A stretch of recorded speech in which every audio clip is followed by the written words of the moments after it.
Bonjour, c'est Zelda Amour. On a avancé la sortie de cet épisode parce que j'ai une annonce hyper importante à vous faire. Le samedi 7 septembre, j'organise un colloque sur un sujet qui me tient grave à cœur. Ce que la prison fait aux femmes. Avec ce colloque, nous espérons sensibiliser sur les précarités de ces femmes. Si ça vous intéresse, tout est dans la barre d'infos. Et maintenant, place à l'épisode. Hello, du coup, je t'envoie un vocal pour répondre à ta question. Peut-on être féministe et avoir une aide ménagère? Déjà, je pense que la première chose à faire, c'est de un petit peu casser ce cliché, puisque un ou une aide ménagère, ce n'est pas forcément une femme. Il y a des personnes qui travaillent dans des services d'entretien, qui sont aides ménagères et qui sont des hommes. Donc, je pense que c'est la première idée à casser. Surtout quand on est familier avec des concepts féministes.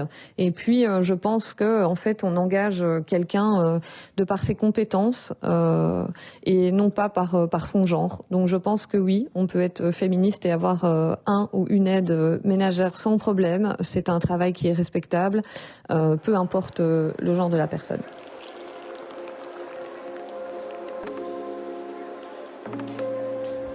Bienvenue dans Féministe Mais.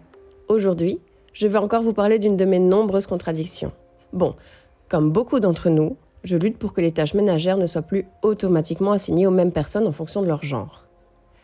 Mais comme vous le savez, la vie est souvent plus compliquée que les théories. Et en raison des exigences de ma vie personnelle et professionnelle, depuis la fin de ma grossesse, nous avons engagé une femme pour que notre doux foyer soit tout beau tout propre. Bon, je vous vois venir. Alors oui, en Belgique, des hommes exercent de plus en plus ce métier, et c'est génial.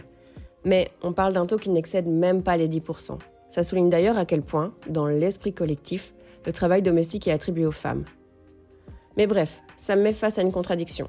En engageant une aide ménagère, je perpétue les mêmes dynamiques de genre que je critique. Puis il faut se le dire, cette situation soulève pas mal de questions qui concernent les rapports de domination. Il y a encore beaucoup à faire. Parce que je pense que déjà, quand vous faites ce métier, donc on vous considère que vous n'êtes pas fort intelligent puisque vous faites ce métier-là, et quand vous êtes étrangère, on vous considère doublement imbécile. On ne pense pas que vous pouvez vous intéresser à plein de choses, à la culture, je sais pas moi, à la vie politique, à la vie au monde, non. Nous avons passé un appel pour aborder ce sujet avec une personne bien mieux placée que moi pour en parler. Et Eva, qui travaille comme aide ménagère depuis plus de 20 ans, nous a gentiment répondu. Elle a 57 ans, elle est née en Pologne et a déménagé en Belgique il y a une vingtaine d'années. Aujourd'hui, pour cet épisode, j'ai envie de tester un format un peu différent pour mettre son histoire en avant. Mais vivant encore en Pologne, je me suis rendu compte que malheureusement j'ai choisi une mauvaise personne et donc que nous ne sommes pas compatibles avec mon ex-mari et j'ai divorcé. Mon métier c'est équivalent d'une diététicienne, mais les premières années, après les études, je n'ai pas travaillé parce que j'avais décidé, nous avons décidé avec mon mari d'habiter chez ses parents à la campagne pour le bien-être de notre fils. Vu qu'il y a une vingtaine d'années, les Polonais ne pouvaient pas travailler également, ni avoir de carte de séjour. Donc, pour vivre, survivre, je travaillais en noir, en faisant le ménage, en travaillant dans les restos, chez un boucher notamment. Et après, nous avons pu finalement travailler légalement. Évidemment, j'ai commencé à travailler dans les petits services. Parce que ça permettait donc rendre mon travail légal, hein, et avoir tous les droits que les autres gens ont, donc l'accès donc, aux soins de santé notamment, cotisation pour mon avenir, autant qu'une retraitée, ce qui est important, voilà. Parce que après plusieurs années de travail dans ce métier, usant, je commençais à sentir malheureusement les conséquences. Et puis c'est un peu normal de quand même de temps en temps aller chez le médecin, contrôler ses yeux, en tant que femme, aller chez le gynécologue, avoir l'accès peut-être à la contraception et tout ça. Je trouve ça fort important, hein. Et puis avoir les congés payés aussi. Donc ça c'est aussi important. et tous les avantages et participer justement à la vie en Belgique en payant mes impôts. Parce que quand on travaille en noir, on ne paye pas les impôts, donc on participe, je veux dire, on profite un peu du transport en commun, on paye un abonnement et tout ça, mais il y a plein de choses à laquelle nous ne participons pas. Donc ça c'est, payer les impôts, je trouve ça important. Et donc, ma semaine, elle est généralement toujours assez chargée parce que je travaille beaucoup. J'ai des journées de travail de 9 heures de travail, plus les trajets, les déplacements entre les clients. Parce que si je travaille 9 heures, ça veut dire que j'ai 3 clients. Et chaque fois, il faut arriver chez les clients, puis aller d'un client à l'autre. Les déplacements, ça prend du temps. Et vu que la qualité de transport en commun à Bruxelles, c'est fort dégradé depuis quelques années, malheureusement. Et donc la fréquence n'est pas si bonne qu'il y a 5 ou 10 ans. Donc ça m'a fait des journées de 11-12 heures. Ouais. Et donc, je veux dire, je dois m'arranger aussi pour... je ne fais pas tous les jours à manger à mon compagnon, heureusement, puisque lui, il ne travaille plus et il est plus âgé que moi, donc il est retraité. Parce que ça serait impossible de commencer à faire la cuisine à 21h ou à 20h. Mais par contre, je dois trouver dans ma semaine le temps pour faire les courses. Parce que c'est moi qui fais les courses. Je suis pas aidée pour nettoyer un peu quand même de temps en temps. Et faire le repassage. Parce que malheureusement, je repasse encore tout. Donc... et pour les loisirs, il me reste que, vu que je travaille aussi le samedi, pour les loisirs, il me reste que dimanche. Ouais. Donc, souvent, mes loisirs, c'est le ménage. Je veux dire, quand on vient ici dans un pays qu'on n'a pas de papier, qu'on doit travailler au noir, on n'a pas beaucoup de choix, je veux dire. Et c'est en 2009 que nous avons eu enfin la permission de travailler légalement. Et donc là, cette époque-là, j'étais un peu peut-être plus âgée pour une correction professionnelle. Voilà. Entre-temps, j'ai fait 3 ou 4 fois les examens pour travailler dans la Commission européenne. Et pour l'examen de secrétaire, un point m'a manqué pour réussir. Pour les tâches administratives des bureaux, j'ai réussi. Et pour les huissiers, j'ai réussi les examens. Puis entre-temps, il y a quelqu'un qui m'a appelé pour une entrevue, mais évidemment, comme je n'ai pas eu expérience de bureau, on m'a jamais engagé. Ouais, voilà. Donc à certains moments, je n'avais pas tellement de choix, et comme j'avais déjà mes clients chez qui je travaillais depuis plusieurs années, j'ai décidé de continuer en étant déclarée comme aide ménagère.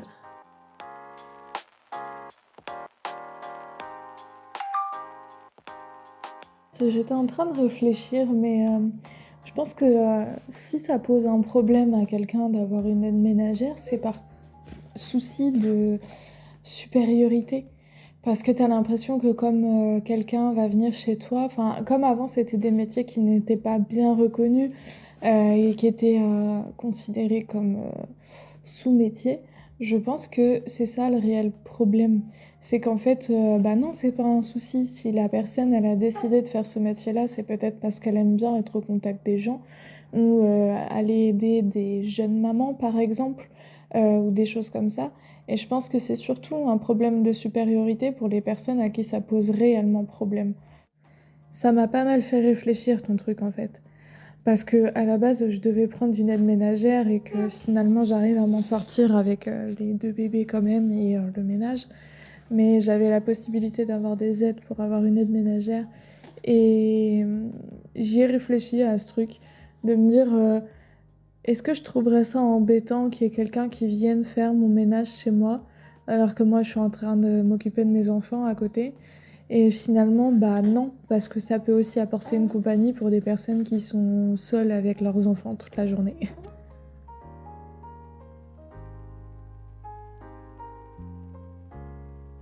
Je pense qu'il y a un changement positif, ouais, de la part des clients. On nous valorise un peu plus, il y a des remerciements, on voit que qu'on nous commence à percevoir comme des êtres humains. On dit madame, on ne dit pas juste toi, voilà. Mais il y a 20 ans, on était des êtres invisibles, on ne voyait pas. C'est comme vous voyez quelqu'un qui nettoie dans le métro, on ne voit pas cette personne, on ne lui dit pas bonjour. Oui, il y en a encore, ça arrive encore souvent que par exemple, si je suis chez quelqu'un dans une maison, il y a un visiteur ou je sais pas, quelqu'un qui vient, un technicien, qu'on ne dit pas bonjour. On ne dit pas bonjour à une nettoyeuse quand même. Il y a de certains gens qui se sont rendus compte que effectivement nous faisons un travail pénible, dur, et travail essentiel en même temps. Et que justement je sois considéré, moi et mes collègues, comme un être égal à mes clients. Voilà. Et qu'on ne soit pas considéré comme les servantes qui doivent tout ramasser derrière eux, et leurs vêtements sales et tout ça. Et leur slip sale, ça arrive de moins en moins souvent, mais ça existe encore. Hein. Et que, je veux dire, les WC qui sont dégueulasses, on dirait qu'on les fait exprès de les laisser dans tel état, parce que c'est toutes les semaines, que je ne comprends pas que les gens n'ont pas, certains, qu'ils font ça, un peu d'amour propre. Ouais. Et la perception de métier manuel est dégradée depuis plusieurs années en Europe, je trouve. Si vous faites connaissance avec quelqu'un et vous dites ah, je travaille dans une banque, vous allez être perçu tout à fait différemment que quand vous dites ah, je suis net manager, je nettoie dans une banque. Voilà. Et j'ai 2-3 personnes chez qui je travaille depuis une dizaine d'années qui m'ont même jamais offert un verre de l'eau de robinet, même pendant la canicule. Jamais, jamais. Un café, ça coûte évidemment beaucoup trop cher. Donc ça, il faut même pas parler. Et donc il y a des gens, par exemple, si je suis là, qui mangent, ils vont fermer la porte pour que ma vue ne les dérange pas. Tous les gens ne sont pas comme ça, heureusement. Donc il y a une amélioration, mais je pense que cette évolution positive, elle n'est pas encore assez rapide. Malheureusement, moi je suis encore une des anciennes générations, donc quand vous commencez à travailler au noir, vous acceptez toutes les conditions. Parce que voilà, il y a des moments, j'ai eu des moments où j'avais quasi pas de travail et il fallait quand même payer, j'étais seule ici, il fallait quand même payer un loyer, il fallait payer ses factures, même si la facture n'était pas à mon nom, mais voilà, il fallait manger. Donc on accepte un peu de tout. Et ça restait cette sorte de soumission dans ma tête. Et souvent, malheureusement, je reste une demi-heure, des fois même une heure en plus. Et voilà, j'ai habitué certains clients que c'est comme ça. Maintenant, c'est un peu difficile de dire, écoute, parce que normalement, si on fait un four, on fait des vite, c'est un travail supplémentaire. Donc, soit les clients devraient donner une heure en plus, soit on ne devrait pas faire quelque chose d'autre. Ils ne pensent pas qu'à certains moments, on doit arrêter notre travail et on a un autre client à faire. J'avais dit à une cliente que, écoutez, surtout que c'est tous les 15 jours qu'il faut faire son four, c'est son compagnon qui salit. Je dis, il faut mettre dans la plaque, là, qu'on appelle ça lèche-frite, un papier alu quand même. Hein. Je dis, ça n'a pas été fait. Et je dis, certainement, demandez à votre compagnon de le faire. Ah non, ça, je ne peux pas lui demander. Ben, tant pis, moi, je ne le fais pas non plus. Je peux occupé en train de nettoyer à l'eau, il y a des clients qui rentrent avec les chaussures sales, ils demandent est-ce que je peux rentrer ou pas. Et ça arrive fréquemment. Hein. Puis ça m'a un peu vexée avant, mais maintenant je me dis, tant pis, c'est lui qui paye pour mon travail. C'est son argent. Voilà, si c'est comme ça, c'est comme ça. Hein. Je ne dirais pas qu'ils peut-être agissent toujours consciemment ou ils font ça exprès, je ne sais pas. Non, il ne faut pas toujours peut-être tout généraliser. Peut-être qu'ils ne se rendent pas compte, peut-être des fois. Oui. Je pense qu'il faut accepter que c'est comme ça. Il ne faut pas se révolter parce que ça ne sert à rien. Ça perturbe notre psychique. Donc voilà. Et même si le client n'est pas là, donc je veux dire, il va vous envoyer message sur WhatsApp ou quoi. Ça j'apprécie pas parce que je trouve ou par exemple une semaine d'après, je veux dire, si je suis chez les clients ce jour-là, il faut me dire au moment même, c'est pas une semaine après. Je trouve que les clients n'ont pas de preuve que je l'ai pas fait si bien ci ou ça. Ça sont des fois justement des petites vengeances de la part des clients. Je peux comprendre que par ma personnalité, je peux être pas appréciée par tous les clients, ça je comprends, ouais. Parce que je refuse cette pensée d'être considérée comme justement d'être une imbécile parce que je suis une ménagère, ça m'a déjà arrivé, tomber sur les clients et remarquer que je suis quand même plus grande culture générale qu'eux. J'attends pas que tout le monde parle avec moi de la politique, c'est pas ça. Surtout. Mais qu'il y a un peu plus de considération encore, un peu plus. Ouais. Ils vont vous faire passer pour une copine, ils vont vous parler de toute leur vie sentimentale, même des fois presque de leur position sexuelle. Et alors, ça vous donne l'impression d'être apprécié, peut-être un peu aimé, je sais pas, de créer un sort de lien de copinage, et puis ça peut changer d'un jour à l'autre. Ouais. Elle peut devenir agressif et désagréable. Mais je pense que si quelqu'un, peut-être juste une simple coïncidence, mais si c'est quelqu'un qui se confie de ce qu'il ressent, de ses problèmes psychologiques, je ne parle pas des problèmes sexuels, c'est pas ça, je pense qu'il me fait confiance, et la confiance de quelqu'un, c'est quelque chose de très précieux, je pense. Et ça veut dire que s'il me fait confiance, c'est qu'il m'apprécie en quelque sorte.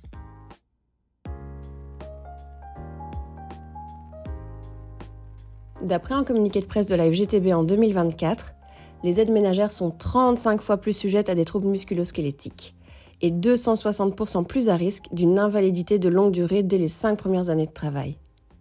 J'ai aussi lu qu'une étude un peu plus ancienne, de 2017, menée par la Centrale Alimentation et Services de la CSC, a révélé une réalité alarmante. Une employée sur 3 dans le secteur du nettoyage et des aides familiales a été victime de violences sexuelles au travail. Le résultat est effarant, mais je vous cache pas qu'il est certainement même sous-estimé en raison du déni généralisé, de la loi du silence et de l'impunité quasi totale qui entoure ces violences dans notre société. Dans la partie suivante, Eva, notre invitée, parlera des difficultés physiques liées à son travail, mais aussi de situations de harcèlement sexuel. Si ce sujet est sensible pour vous, je vous conseille d'avancer de 6 minutes et 10 secondes. Prenez soin de vous.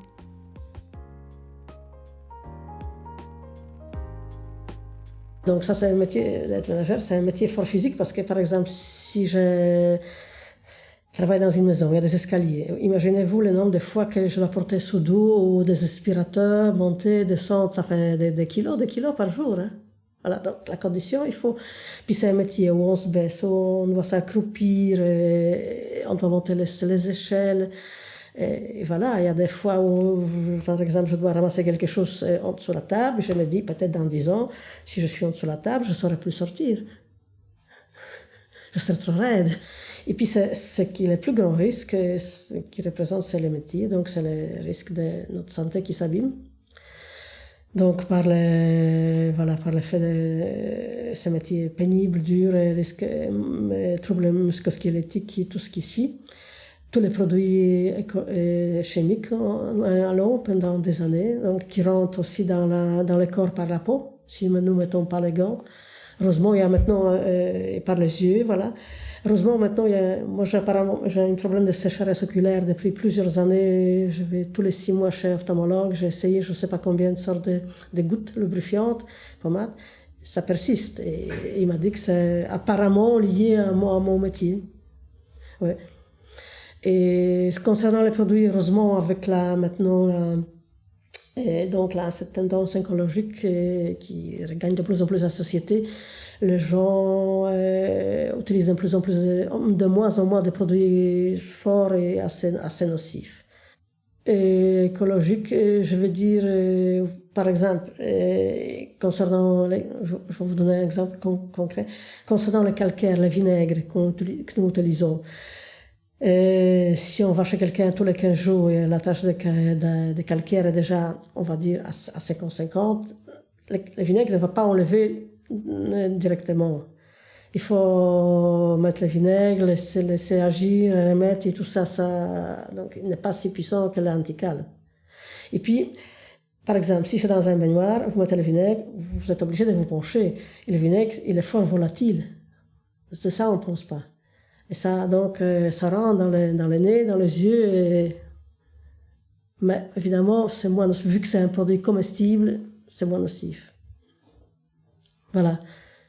Parce que c'est quand même ma santé qui est en jeu. Hein. Les gens ne veulent pas comprendre. Hein. Ouais.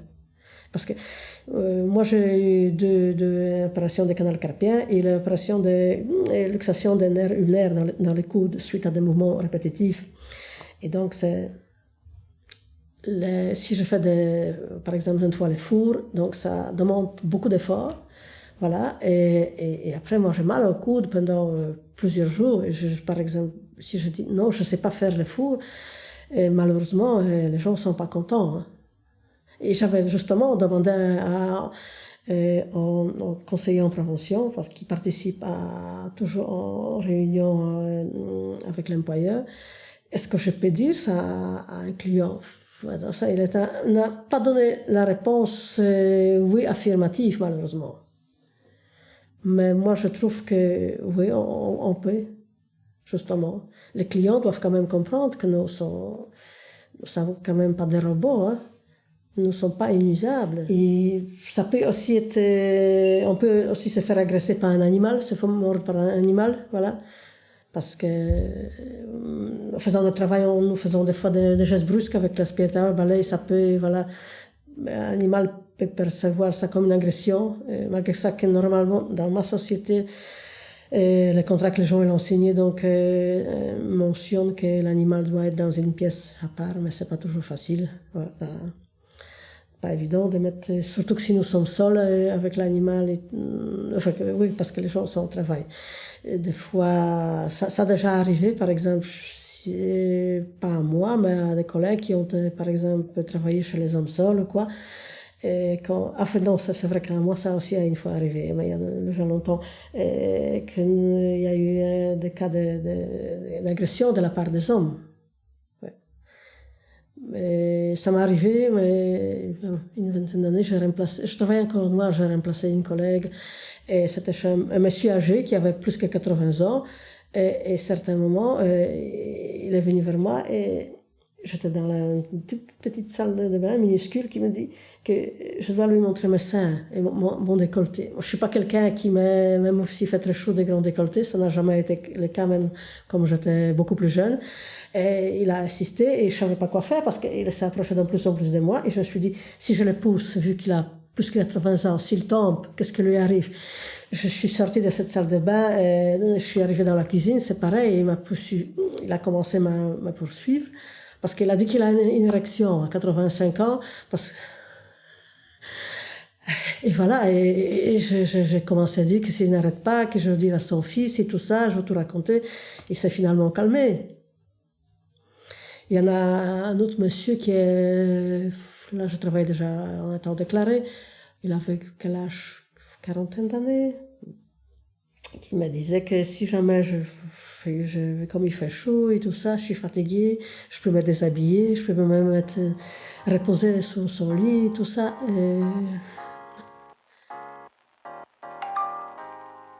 En tant que femme, savoir dire « Ok, moi j'ai un taf à temps plein, j'ai des gosses, j'ai des activités, j'ai envie de passer ma vie à faire autre chose que le ménage », c'est aussi un acte féministe, tu vois. Après, ça c'est mon opinion, voilà. Mais ne pas se mettre cette pression en tant que femme de devoir gérer et son ménage, et ses courses, et ses gosses, et son taf, et j'en sais rien, tu vois. Mais juste dire bah ok, là l'ego il est mis de côté, la pression sociale de devoir être une femme parfaite qui sait tout gérer, genre tu vois la brivante de camp, tu vois, et de dire ben moi je demande de l'aide pour ça moi je trouve ça un acte féministe, tu vois. Après effectivement il faut que les personnes soient déclarées, bien payées, protégées, respectées à tout niveau, tu vois, mais il faut arrêter de criminaliser ça pour pouvoir protéger les personnes qui sont dans ce cas là, tu vois. Donc je disais, avec des personnes bien payées, une assurance, un contexte où en fait les personnes sont en droit et protégées et safe et dans lesquelles elles peuvent avoir le choix de faire ce qu'elles veulent, de mettre leurs limites, de dire bah ça je fais pas. Et bon après les titres-services, je sais pas exactement comment ça fonctionne, mais je pense que c'est ok. Et puis il y a quand même le modèle de base de travail de la semaine à temps plein de 38 heures semaine a été basé sur le modèle qu'un homme va travailler et une femme reste au foyer, alors que c'est plus le cas. Déjà c'est courant que dans les couples maintenant les deux personnes doivent travailler parce que la vie coûte trop cher. Ensuite on n'a plus le même modèle d'homme-femme, enfin voilà, c'est plus la même chose. Et puis quand les deux personnes travaillent, c'est impossible de gérer un foyer, tu vois. Et donc, cette société, voilà, il a plusieurs agences en Wallonie, Flandre, à Bruxelles, et nous sommes maintenant à 2. Donc, dans chaque de ces agences, il y a des travailleuses administratives, on appelle ça les consultantes, et c'est elles qui font notre planning toutes les semaines. Mais le planning devrait être fait selon la loi de 2023, au plus tard 7 jours avant le début de la semaine. Moi, je reçois vendredi, l'après-midi, mon planning pour lundi. Donc voilà. C'est elle, normalement, qui informe les clients de mes absences, mais on ne m'informe pas moi de l'absence de clients, on va dire. Normalement, si je perds un client, on devrait donner un nouveau client. Je ne suis peut-être pas leur préféré, mais ça n'arrive pas souvent. Personnellement, maintenant, je n'ai aucun client qui vient de mon employeur. J'ai 19 clients, je crois, mais aucun qui vient de mon employeur. Tous les personnels administratifs, donc un pourcentage sur notre heure de travail. Et ils avaient toujours des chèques repas, nous, à partir de janvier 2023, voitures de société, carte d'essence et tout ça. Oui. Nous on n'a pas tout ça. Donc, en fait, ils ont quelque part intérêt qu'on travaille le plus possible. Puisque s'ils ont, je ne sais pas combien, 2% ou 3%, en plus on travaille, en plus ils gagnent. Donc, dans ma société, ces consultantes, les dames, sont assez respectueuses vis-à-vis de nous, mais ça ne se passe pas toujours comme ça dans toutes les sociétés, malheureusement. Je sais que dans cette société, les travailleurs administratifs, ils ne sont pas toujours fort aimables vis-à-vis des aides ménagères non plus. Par exemple, si c'est des remplacements, on essaie de nous envoyer des kilomètres plus loin sans se rendre compte de le temps qu'on mettra pour le déplacement. Il n'y a pas moyen de discuter, hein. C'est prendre vraiment pour des dieux tout-puissants des fois. Hein. Et les pauvres dames n'osent pas toujours dire quelque chose et réclamer. Ce métier n'est plus attractif. D'ailleurs, c'est un métier qui est en pénurie. Et selon l'étude Actiris de l'année passée, au Wallonie, c'est devenu même un métier critique. Parce qu'à Bruxelles, il y a beaucoup de sociétés de petits services, il y a des transports en commun. Au Wallonie, en Flandre, il faut avoir généralement son véhicule pour se déplacer. Parce que les clients, des fois, sont loin de kilomètres de son lieu de travail. Malheureusement, ce que notre cher ministre de Transport, M. Jules Quinet, a promis, on a supprimé quand même beaucoup de trains. On a supprimé beaucoup de lignes de tech. Il y a maintenant une suppression des lignes de laine qui est en cours, donc c'est pas évident. Hein.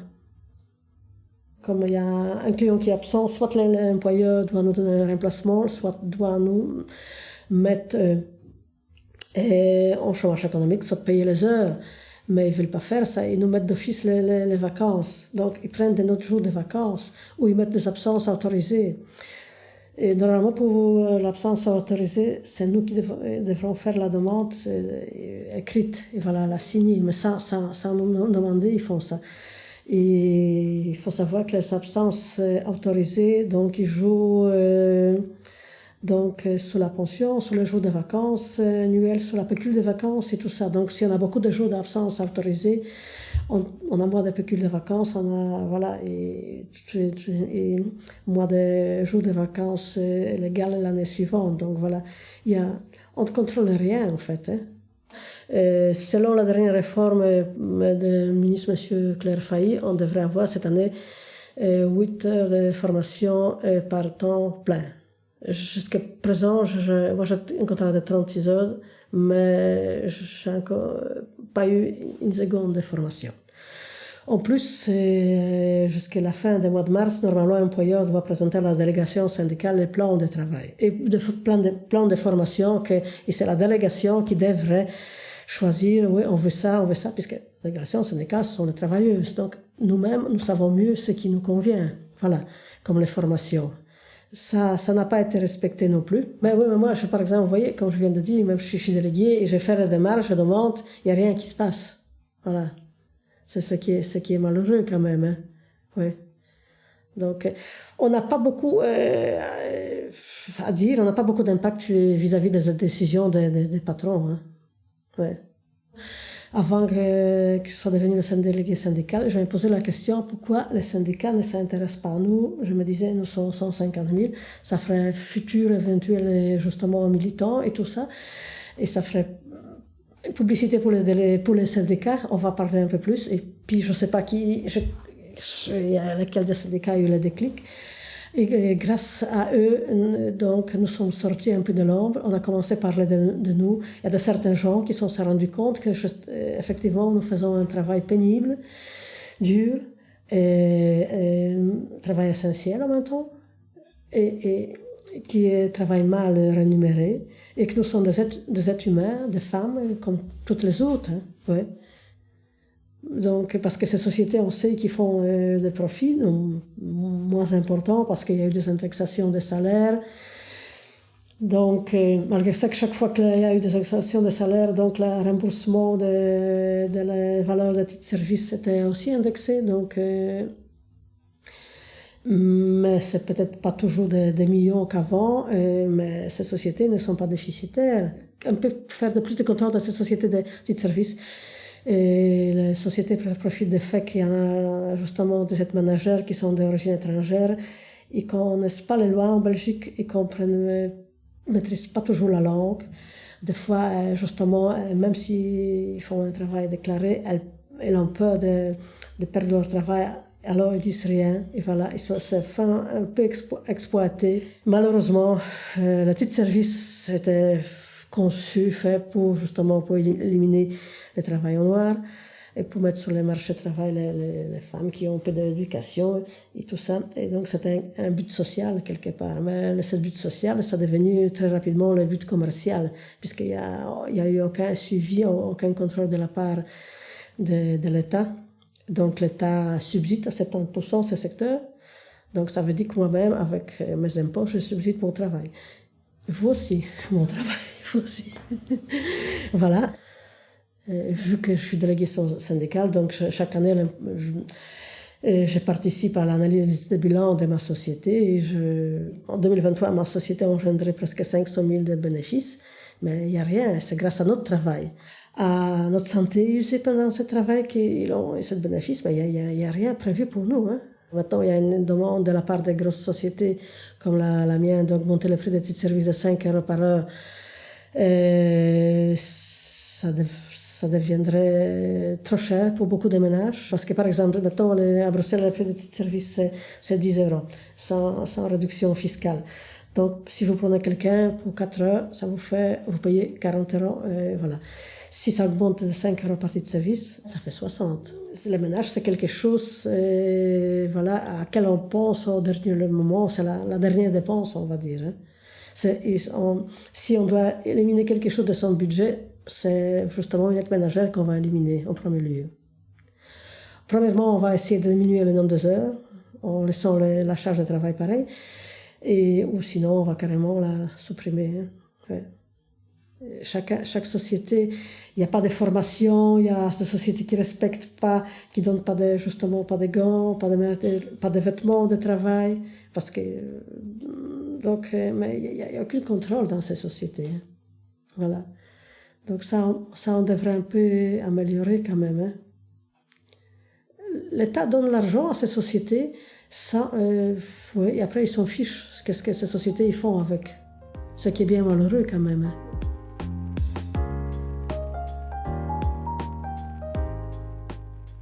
J'ai appris beaucoup de choses pendant ma rencontre avec Eva. Et d'ailleurs, j'aimerais profiter de cet épisode pour prendre un petit moment pour la remercier. Mais aussi remercier mon aide ménagère, à qui j'offre volontiers un café. Promis. Mon aide ménagère me permet de poursuivre mes propres ambitions professionnelles, mais aussi, elle m'offre plus de temps pour être avec mes proches. Même si à moi seule, je ne peux pas résoudre la question parce qu'il s'agit ici d'enjeux politiques et collectifs, reconnaître son impact dans ma vie est, je pense, un tout petit pas vers la revalorisation de son travail. Merci à elle, à Eva et à toutes les autres. Comme l'a récemment écrit Marie Béclard dans notre magazine Lama, externaliser le travail ménager pour gagner du temps pour soi et limiter les tensions dans un couple, c'est super. Mais tout cela est un luxe dont le prix est payé par les aides ménagères. Est-ce qu'on peut être féministe et faire appel à une agence de titre-service ? Si on part du principe qu'on donne un travail déclaré à une femme qui a du mal à en trouver, on peut dire que oui. Mais comme nous l'a dit Eva, sa santé en souffre quand même. Et puis, elle reste mal rémunérée, quoi. Puis, je sais pas si c'est vraiment ok que les impôts de toutes les classes sociales confondues servent à financer des services qui ne profitent presque qu'aux entreprises.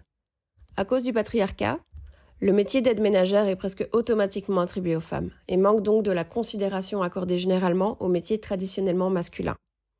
Elles se retrouvent donc privées de reconnaissance et de perspectives de carrière. Bref, les stéréotypes de genre limitent encore les aspirations professionnelles des femmes. Pour moi, c'est un problème qui va malheureusement au-delà de mon doux foyer. Individuellement, nous pouvons combattre ce manque de considération parce que finalement, il incite aussi une politique qui ne reconnaît pas pleinement son importance alors que ce métier est essentiel et qui, malgré un progrès grâce au titre-service, ne prend toujours pas la bonne direction.